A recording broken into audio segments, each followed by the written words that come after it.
Hi friends, இந்த வீடியோவில் thread piping வந்து எப்படி வைக்கணும் அப்படின்னு சொல்லி தான் பார்க்க போகிறோம். ஸோ நம்ம பைப்பிங் வைக்கிறதுக்காக கிராஸ் பீஸ் வந்து கட் பண்ணி வச்சுருக்கோம். ஏன்னா இது வந்து ரவுண்ட் நெக் தான். ஸோ நீங்கள் வந்து பானக் வைக்கிறீங்க அப்படின்னா நேர் பீஸ் கட் பண்ணாலே போதும். ஸோ பைப்பிங் த்ரெட்டும் வந்து எடுத்தாச்சு. ஸோ இதை நம்ம பைப்பிங் ஸ்டிச் பண்ணணும் அப்படின்னா நம்ம வந்து ஒன் சைட் ப்ரெஷர் ஃபுட் வந்து சேஞ்ச் பண்ணணும். ஸோ நீங்கள் வந்து உங்களோட ப்ரெஷர் ஃபுட் ஆல்ரெடி நம்ம வந்து மாட்டியிருப்போம் மிஷினில், அதை வந்து நீங்கள் கழட்டிட்டு ஒன் சைட் ப்ரெஷர் ஃபுட் வந்து சேஞ்ச் பண்ணிக்கோங்க. நீங்கள் ஒன் சைட் ப்ரெஷர் ஃபுட் மாட்டினா மட்டும்தான் உங்களால் த்ரெட் பைப்பிங் வந்து ஸ்டிச் பண்ண முடியும். ஸோ நீங்கள் த்ரெட்டு இல்லாமல் ஸ்டிச் பண்ணுறீங்க அப்படின்னா நீங்கள் வந்து சேஞ்ச் பண்ண வேண்டிய அவசியம் இல்லை. ஆனால் நீங்கள் த்ரெட் பைப்பிங் ஸ்டிச் பண்ணுறீங்க அப்படின்னா கண்டிப்பாக நீங்கள் one side pressure foot use பண்ணி ஸ்டிச்சிங் பண்ணால் தான் உங்களுக்கு பெர்ஃபெக்டான த்ரெட் பைப்பிங் வந்து கிடைக்கும். ஸோ நம்ம கட் பண்ணி வச்சுருக்கிற இந்த கிராஸ் பீஸில் சென்டரில் வந்து நம்மளோட த்ரெட்டை வந்து வச்சு நம்ம வந்து அந்த த்ரெட்டோட ஓரமாக வந்து ஸ்டிச்சிங் பண்ணி எடுத்துக்கலாம். அந்த த்ரெட்டில் வந்து ஸ்டிச்சிங் விழக்கூடாது, ஆனால் அந்த த்ரெட்டுக்கு ஓரமாக வந்து ஸ்டிச்சிங் விழும். ஸோ நீங்கள் one side pressure foot use பண்ணுறீங்க அப்படின்னா உங்களுக்கு கரெக்டாக அந்த த்ரெட்டுக்கு ஓரமாக வந்து ஸ்டிச்சிங் வந்து விழும். ஸோ நீங்கள் நல்லா நெருக்கி அந்த த்ரெட்டுக்கு ஓரமாக வந்து போடணும். அந்த பக்கம் இந்த சைடு வந்து தள்ளி வராத மாதிரி நீங்கள் உங்களோட விரலை வச்சு அந்த த்ரெட்டை வந்து நல்லா ப்ரெஷர் பண்ணி அதை வந்து நல்லா அதில் ஒரு அழுத்தம் கொடுத்து நீங்கள் வந்து உங்களோட அந்த மிஷினை ஓட விட்டீங்க அப்படின்னா உங்களுக்கு கரெக்டாக அந்த த்ரெட்டுக்கு பக்கத்தில் வந்து ஸ்டிச்சிங் வந்து விழும். ஸோ கரெக்டாக அந்த சென்டரில் இருக்கிற மாதிரி பார்த்துக்கோங்க. ஒரே லைனில் உங்களோட த்ரெட்டும் வந்து இருக்கணும்.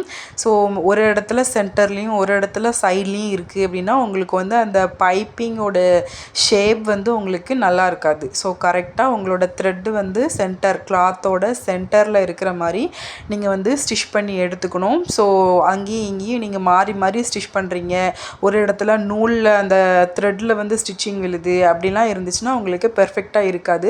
ஸோ பார்த்து வந்து ஸ்டிச் பண்ணுங்கள். இப்போ நம்ம வந்து லைனிங்கில் வந்து அட்டாச் பண்ணிக்கணும். ஸோ எக்ஸ்ட்ரா இருக்கிற அதாவது ஸ்டிச்சிங்க்கு தேவைப்படுற அளவு போக மிச்சம் இருக்கிற எக்ஸ்ட்ரா வர்ற கிளாத்தை வந்து நம்ம கட் பண்ணி எடுத்துக்கலாம். ஒரு 1/4 இன்ச் வச்சுட்டு மிச்சம் இருக்கிறத கட் பண்ணிவிட்டு இப்போ நம்ம லைனிங்கில் வந்து அட்டாச் பண்ணிக்கலாம். ஸோ நான் வந்து அந்த ரைட் சைட் ப்ரெஷர் ஃபுட் வந்து போட்டிருக்கேன். ஸோ அதனால தான் நான் அந்த சைடு இருந்து ஸ்டிச் பண்ணுறேன். நீங்கள் லெஃப்ட் சைடு ப்ரெஷர் ஃபுட் உங்ககிட்ட இருக்குன்னா நீங்கள் அந்த சைடு இருந்து ஸ்டிச் பண்ணிக்கலாம். அதே மாதிரி தான் நம்ம வந்து ஸ்டிச்சிங்க்காக 1/2 இன்ச் விட்டுருப்போம். ஸோ அந்த இடத்துல நீங்கள் வந்து உங்களோட பைப்பிங்கை வச்சு நீங்கள் அந்த கரெக்டாக த்ரெட்டுக்கு ஓரமாகவே ஸ்டிச்சிங் பண்ணி எடுத்துகிட்டு வரணும். ஃபுல்லாக ஸ்டிச் பண்ணி முடிச்சுட்டு இப்போ நம்ம வந்து பாருங்கள் ஃபுல்லாக ஸ்டிச் பண்ணியாச்சு. இனிமேல் மெயின் ஃபேப்ரிக்கில் வந்து ஸ்டிச் பண்ணிக்கணும். ஸோ மெயின் ஃபேப்ரிக்கோட நல்ல பக்கம் மேல் பக்கமாக இருக்கிற மாதிரியும் உங்களோட நீங்கள் த்ரெட் பைப்பிங் வந்து வச்சுருக்கீங்களா லைனிங்கில், அந்த பைப்பிங் வந்து உள்பக்கமாக இருக்கிற மாதிரியும், அதாவது அந்த நல்ல பக்கத்தோட மேலே இருக்கிற மாதிரியும் நீங்கள் இந்த மாதிரி நீங்கள் இப்போ வீடியோவில் என்ன பார்க்குறீங்களோ இந்த ஷேப்பில் வந்து நீங்கள் வச்சுக்கணும்.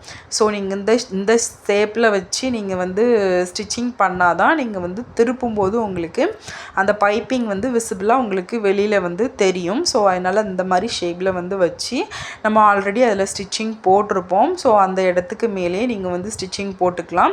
நல்லா அந்த த்ரெட் பைப்பிங்க்கு நெருக்கமாக ஸ்டிச்சிங் வந்து போட்டு எடுத்துக்கோங்க. உங்களோட ஃபிங்கரை வச்சு நீங்கள் பார்த்தீங்கனாலே தெரியும் பைப்பிங் வந்து உங்களுக்கு அந்த த்ரெட் வந்து எங்கே இருக்குது அப்படின்னு சொல்லி. ஸோ அதை வந்து நல்லா ஃபிங்கர் வச்சு பார்த்து நீங்கள் ஆல்ரெடி ஸ்டிச்சிங் பண்ண இடத்துக்கு மேலேயே நீங்கள் வந்து இந்த மாதிரி பொறுமையாக அந்த கேர்வ்லலாம் பார்த்து ஸ்டிச் பண்ணி எடுத்துக்கோங்க.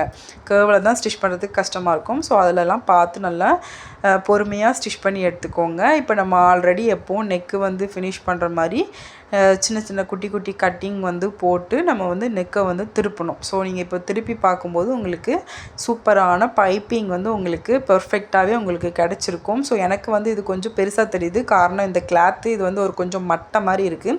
ஸோ அதனால் எனக்கு வந்து பெருசாக தெரியுது. நீங்கள் சாஃப்டான கிளாத்தில் வந்து ட்ரை பண்ணிங்கன்னா உங்களுக்கு வந்து ரொம்பவே குட்டியாக அழகாக வந்து உங்களுக்கு பைப்பிங் வந்து கிடைக்கும்.